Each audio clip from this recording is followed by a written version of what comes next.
Good morning, Bucknutters. Welcome to the Bucknuts Morning 5 here on Wednesday, August 11th, 2021. I am Dave Biddle. I am joined by Matt Baxendell. Bax, the opener is in 3 weeks and 1 day. I cannot wait. How good does that feel to say that? Yeah, dude, it's absolutely spectacular. We're getting close to the opener at Minnesota. It's not just like, starting off on a Thursday night against Marshall like we did a decade or so ago. This is a legit Big Ten opponent. It's a team that 2 years ago was actually good. Who knows this year? I'm inclined to think they're going to be middle of the pack out west. But not only are we getting OSU football back with fans in the stadium and a sense of normalcy, but we're getting a Big Ten game right off the bat too. So I am over the moon, to say the least. Yeah, I love the way the season begins with a Big Ten game against a good team, and then Oregon, the marquee non-conference game the following week. All right, the crux of the show today is going to be about the offensive line. Big developments on the offensive line, literally and figuratively. It looks like the starting offensive line, they're going jumbo backs. Nicholas Petit-Ferrer at left tackle, moving from right tackle now to left tackle. That means Thayer Munford moving inside to guard at left guard. Harry Miller right now running with the ones at center. Good battle there, Stud said, between Miller and Luke Whippler or Weipler at center, however you pronounce it. Luke Whippler, Luke Weipler, I've heard both. Good battle there, but right now Harry Miller's the center. Paris Johnson Jr. has right guard locked down. Stud said he is just mauling people out there. And then the big development, DeJuan Jones as the starting right tackle. What do you make of all of this? Well, I think there's a couple things that are in play here. First of all, Thayer Munford wouldn't be willingly moving to guard like it sounds like he is. They talked about how DeJuan was so good they had to get him on the field. Munford wouldn't be moving to guard if I think he didn't recognize his future in the NFL is more likely to be a guard than as a tackle, right? He's not one of those massive 6'7" guys that have that wingspan and everything. He looks a little bit more like a guard body. So I think part of this is that. But the other side of this is DeJuan Jones is an absolute monster. We've been talking about him for a year now.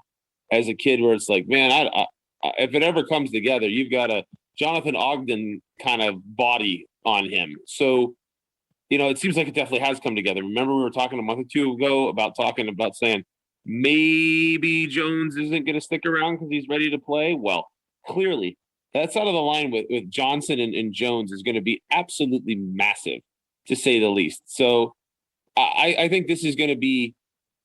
And this is a smart business decision, I think, for Munford. And I think it's a good move for OSU to get their best players on the field. And, I remember a while ago, we used to really throw a lot of shade at OSU because they would move their linemen around a lot. This isn't like that. We're not being hypocrites.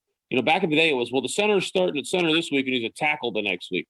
We're moving one of the best tackles in the country into guard to make room for another rising tackle, right? You don't move guys out. You move them in. This is a good thing. So, yeah, I am fascinated to see if this ends up being the line, because you had a guy like Matt Jones who played really well last year. And I guess it's interesting to see that Harry Miller hasn't locked down the starting gig. I guess Luke Whippler's hooded sweatshirt game is pretty strong. It's keeping him in the competition.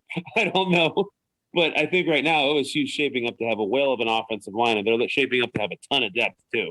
There's a quote I really like from somebody named Bax that says this year could be this year's best offensive line of all time, because it feels like sometimes we say, like last year, we went into last year saying this could be like the best offensive line we've seen since like 94 with Corey Stringer and Orlando Pace. Maybe 2013 when you had all those guys like Corey Lindsley and Andrew Norwell and Taylor Decker, all these guys that are making millions and millions of dollars right now. Jack Muhort was on that line as well. Even though he didn't get that second contract, was still a second round pick. And last year's offensive line was really good. I mean, look at Wyatt Davis was a third round pick. Josh Myers was a second round pick. Looks like he's going to start for the Packers as a rookie. But Bax, to steal your own quote, could this year's line be the best this year's line ever? You're right, Dave. I mean, when we're the captains of the hype train, let's just get it on tooting here. We said this last year. This could be OSU's best offensive line ever. Said it again this year. It could be their best offensive line ever. The reality is this is certainly their biggest offensive line ever. I mean, Mumford's the smallest guy, and he's 6'4". So, they've got some size on the line here. But, yeah, this line shapes up in many respects to be an absolute just machine in the trenches. There's so much talent at Ohio State. And if you haven't been around for a decade on Bucknuts here, to see what it used to be like with offensive linemen at Ohio State, in the battled Bowman days, and even early on in the Urban era. Like, we were lucky we had some guys that Urban was able to plug in that were really, really good, but the depth wasn't there. We've got a two deep. And I don't remember the last time OSU could run out of two deep consistently like they have the last couple of years here. So, this is one of those lessons learned about recruiting is when you have just such a sheer volume of talent, you got a guy like Ryan Jacoby who's going to go somewhere and be a good player in the transfer portal recently from the O lineman because he's just not getting on the field. He's barely in two deep. If I don't think he was even in the two deep. And that's one of the reasons he decided he had to bounce was to get playing time, right? That's a kid who would have been a 3 or 4 year starter in the Tressel era. So it's a night and day situation with the offensive lineman. And that's not a knock on Jim Tressel, but that was always his Achilles heel, right?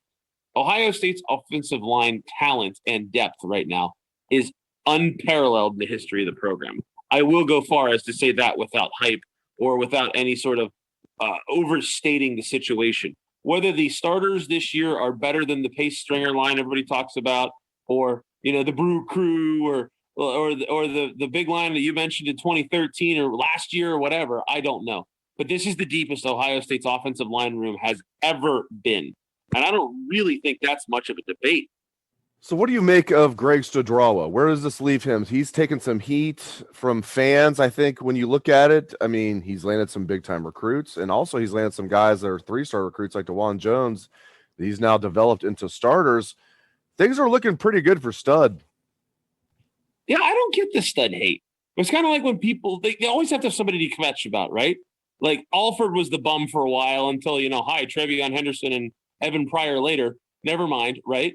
You always got to pick which coach is the one who's underachieving the most. And, since Urban's best man left, we haven't had a blatantly coach that didn't have any business being there. So I think Stud's the one that people latch on to. They looked at that class a couple years ago that had a couple low-end 3-star guys from Ohio, the Trey LaRue's of the world that people were worried about, thinking, oh gosh, is this an Ed Warner redux where he doesn't want to go out and recruit? At the end of the day, I think Stud's doing a perfectly good job. Obviously the talent's there. And I think there's a lot of rap about, they didn't land player X or player Y. But at the end of the day, they're still bringing in an unbelievable amount of talent. The depth on OSU's O-line is excellent. And the performances we've seen have been very good under Stud. So I understand that there's some things people would like to see better. But we're talking about, being at the top of the mountain here in terms of program performance. So if somebody's only an 8 out of 10, and you got all these other 10 out of 10s just bombing it out there, I mean, they're just absolutely nuclear on the recruiting trail in terms of the results on the field. When you have somebody who's darn good, but not an absolute candle lighter like the rest of these guys, then I think it's an easy way to pick on him. And then you watch, it's going to be, Matt Barnes is unproven next. It bounces between coaches when you don't have a blatant issue right now, And I think that's what we're looking at here. Stud's doing a good job. And again, this, like I said, this was, without a question, this is the deepest Ohio State offensive line room. Stud's a big reason for that. So I'm not on board with the Stud hate, not one bit. Yeah, and the DeJuan Jones development, I didn't see this coming. I mean, Matt Jones played really well last year, and and Stud said, his second team offensive line would be starters in most places, and he's not BSing. And for the listeners out there, the second team offensive line, Enoch Vamahi at left tackle, Matt Jones at left guard, who played really well for the Buckeyes last year, Luke Whippler at center, Donovan Jackson, true freshman, at right guard, and then Josh Fryer at right tackle. And that's a fantastic second team offensive line. But DeJuan Jones, I just figured Matt Jones would be a starter and DeJuan Jones would kind of be that swing man. I mean, it's just, it really is. I mean, no pun intended. It's a massive story. And that's the other thing is that, people want to knock on Stud. I mean, look at the development we've seen from guys who weren't heralded recruits on that line over the years. I mean, Thayer Munford was not a big time recruit. He was the last guy in the class kind of kid. And under Stud, he's developed into an excellent player. DeJuan Jones is one of those guys where the frame is turning into results. And the reality is DeJuan Jones has road grader, insane ability potential. I mentioned Jonathan Ogden earlier because he's huge like DeJuan Jones, right? That 6'9" kind of guy. I mean, those are hard to find at that size that can get down into their stance and really be able to control. And it sounds like DeJuan Jones is just so good, they have to have him on the field. And I tell you what, like our second team offensive line is really, really good. You have so much depth that, in a 12, 13, 14, 15, whatever game season it is, you're going to invariably run into injuries in such a physical position. And I remember in past years, we were crossing our fingers. Remember poor Jim Cordell? He was like, one day he was the center, the next day he was the tackle, the next week he was the guard. Then he went back to guard, and then he went back to tackle, and back to center. Jim Cordell played all 5 positions, I think, in the span of 2 months one year. That's never going to happen at a place like Ohio State today, where they have all these kids that can come in and play. I mean, and by the way, this isn't just this year. I mean, remember Josh Alibi, who barely played? I mean, he was awesome. He was a good player every time he got on the field. So, like, your backups are good players right now. Ohio State's offensive line is going to be very good this year. And I tell you what, that's, usually the first thing you ask about when you're breaking in a new quarterback is how's his protection going to be, or is he going to run for his life? Ohio State's quarterbacks are going to be given a very positive experience this year in terms of how much time they have to throw, and not just the starter. Last thing, we'll get you out of here. Just give you the floor on this. The crux of the show has been the offensive line, and rightfully so. Those big guys deserve a show that's pretty much all about them. Let's move on from the O-lineman for a second. What has caught your eye the most in camp other than the offensive lineman backs? Ooh, that's a good one.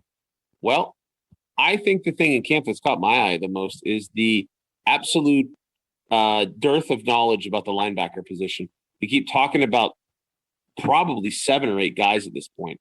And to me, it doesn't seem like there's really been anything that stands out as so-and-so is locking down a position, right?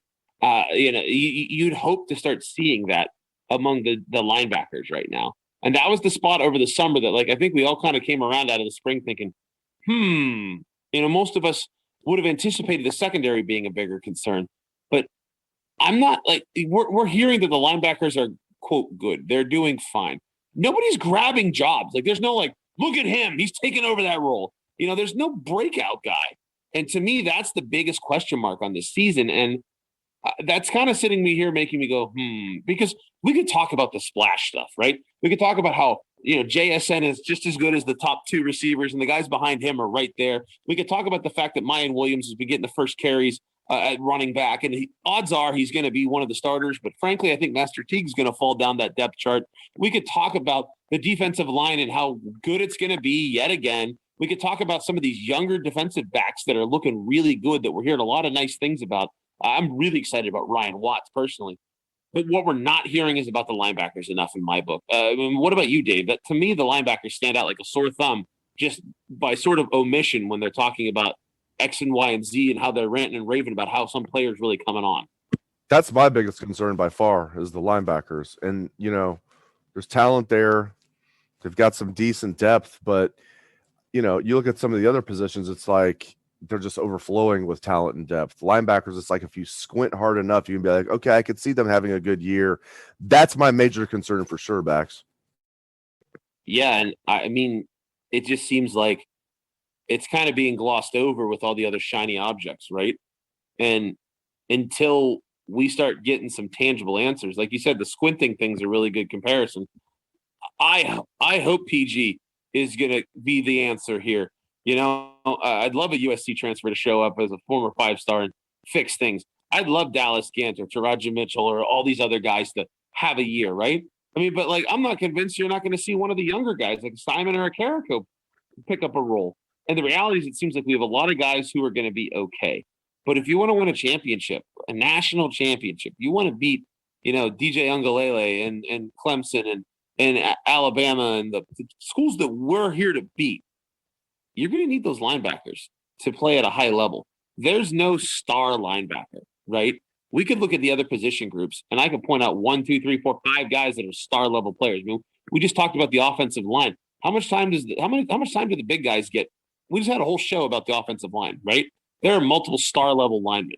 There are multiple star level receivers. We're not even sure which of our 5-star quarterbacks is going to start. And I have a couple guys there that I think would be able to perform at a star level. Our running backs have a ton of guys. Our D-line is overflowing with riches, right? I mean, our second team D-line is going to be amazing. And even in the secondary where people were worried, I like I said earlier, I love Ryan Watson. I think Seven Banks can have a much better year. Lathan Ransom stands out to me. I think Josh Proctor's only going to get better. I mean, we can talk about all these guys and go, yeah, I'm optimistic. Even Cam Brown, like if he's really recovered from his Achilles, it'd be great. These linebackers, we don't know. And for all of the guff that got thrown at Tuff Borland and Baron Browning, at least knew what you were getting, right? And by the way, Pete Werner is a guy that we're going to sorely miss if people don't step up. So I genuinely am concerned about the linebacker position. And that's one question that, we're not going to, this isn't the NFL where we get to watch preseason games. So unless people start grabbing these jobs, it may be a rotating cast of characters at linebacker. And that's a concern. What is not a concern is the knowledge of Matt Baxendell. He is the people's champ. Great stuff out of Bax. You can catch his column every Sunday. It is the Bucket. Thank you to Bax. Thank you to all the listeners out there for tuning in the show. We appreciate that very much. Hope everyone has a great day. Let's have Buckeye swag, best damn band in the land.